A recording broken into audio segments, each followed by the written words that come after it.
কখনো ভাবি নাই যে আমার এত আয়োজন করে বিয়ে শাদী হবো। আমার খুবই ভালো লাগতেছে। আশা করি আপনারা সবাই দোয়া করেন যাতে আমার খুবই শান্তি করতে পারে। ইতিম মেয়ে বিয়ে করতেছে, বা মানে নানা নানির কাছে মানুষ, আপনারা সবাই দোয়া করবেন আমরা জানি ভালো সংসার করতে পারি। আমার নাতি যে সাজাইছে আসলে আসলেই আমি ব্যস্ত, আমি নিজেই চিনি না, আমি করেছি কেডো এডো। জলি ইতির বাবা মা মারা যাওয়ার পর অসহায় ইতিম হয়ে পড়ে মেয়েটি। ঠাঁই হয় বৃদ্ধ নানা নানির কাছে। নানা রিক্সা চালিয়ে একবেলা ঠিকমতো ভাত দিলেও তার বিয়ের জন্য কোনো কিছু ব্যবস্থা করতে পারছিলেন না। বিস্তারিত জানার পর আমরা সেখানে যাই এবং তাদের নিয়ে একটা বিস্তারিত পোস্ট করলে 1,21,500 টাকার ব্যবস্থা হয়। চলে গেলাম গহনার দোকানে। আগেই গহনার দোকানে একজোড়া কানের দুল অর্ডার দেওয়া ছিল, আজকে সেটা নেওয়ার জন্য আসছি। দুল দুটো অনেক সুন্দর। দোকানদারকে টাকা পরিশোধ করে গহনা নিয়ে চলে আসলাম। এরপর চলে এলাম পোশাকের দোকানে। সেখানে গিয়ে মেয়ের জন্য বেনারসি শাড়ি, সুন্দর দেখে হলুদের কাপড় ও বিয়ের ওড়না, ছেলের জন্য একটা সুন্দর দেখে শেরওয়ানি, পাগড়ি ও একটা ভালো মানের জুতোও কেনা হলো।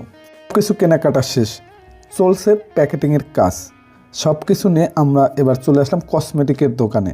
সেখানে গিয়ে মেয়ের জন্য যা যা কসমেটিকের জিনিস লাগে আলহামদুলিল্লাহ সব কিছুই কেনা হলো। এরপর ল্যাপ তোষকের দোকানে গিয়ে একটা ল্যাপ, একটা তোষক, দুটো বালিশ, বিছানার চাদর কেনা হলো। চলে আসলাম পাঞ্জাবির দোকানে। নানার জন্য একটা পাঞ্জাবি, একটা লুঙ্গি এবং নানির জন্য সুন্দর দেখে একটা কাপড়ও কেনা হলো। অন্যদিকে সকাল থেকে শুরু হয়েছে বিয়ের নানা খাবারের আয়োজন।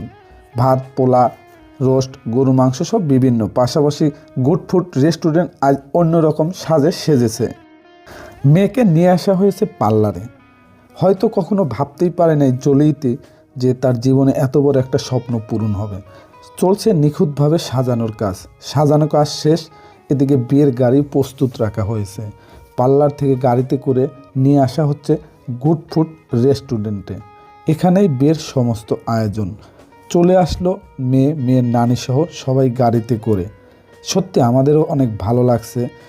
বরসহ বরযাত্রী চলে এসেছে। নানা নিয়মে নানা আয়োজনে তাকে বরণ করা নেওয়া হয়েছে। এরপর বরযাত্রীদের খাবার খাওয়ানো শুরু হলো। সবাই মিলে তাদেরকে খাওয়ানোর দায়িত্ব লোকমান, রহিম ভাই, ইসমাইল সহ বাবু ভাই, আমি, তারেক কাজ করে যাচ্ছি। এরপর বরকে দেওয়া হলো খাবারের খাঞ্চা।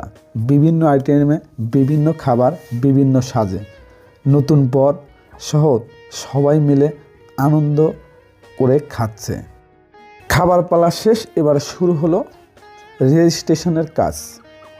ছেলে মেয়ে দুজনের স্বাক্ষর নিয়ে কাবিন রেজিস্ট্রেশনের কাজ শেষ হলো। এরপর বিয়ে পড়ানোর পর নানা নাতিকে নাতিন জামার হাতে তুলে দিচ্ছে।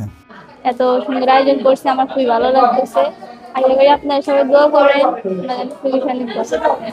আমার খুব ভালো লাগতেছে, এরা আমাকে উপকার করছে।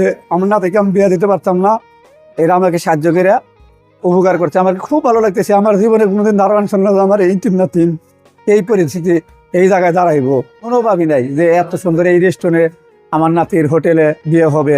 আমরা কোনোদিনও ভাবি নাই এবং কল্পনাও করি নাই কোনোদিন।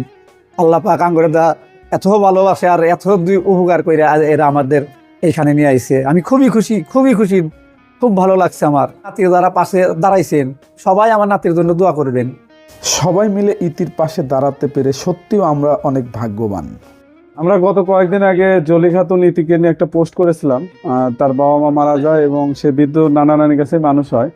রিক্সা চালিয়ে নানা নাতিকে বড় করতে থাকে। অভাবের সময় অনেক কিছু দিতে পারে নাই, কিন্তু যখন বিয়ে ঠিক হয় আসলে তার দেওয়ার মতো সামর্থ্য ছিল না। আমরা জানার পর তার বিষয় নিয়ে পোস্ট করলে 1,21,500 টাকার ব্যবস্থা হয়। সেই টাকাতে 4 আনি 11 পয়েন্ট গহনা হলো 50,000, খাবার, বরমঞ্চ এবং সমস্ত আইটেমের খাবার সহ পুরো গুড ফুড রেস্টুরেন্টে আমাদের খরচ হলো 48,000 টাকা। বেনারসি শাড়ি, ওড়না, হলুদের কাপড়, জামাই, শেরওয়ানি, টুপি, জুতো হলো 6,500 টাকা। নানা নানি কাপড়, পাঞ্জাবি, লুঙ্গি 2,400 টাকা। ল্যাপ, তোষক, বালিশ এবং বিছানার চাদর হলো 4700 টাকা।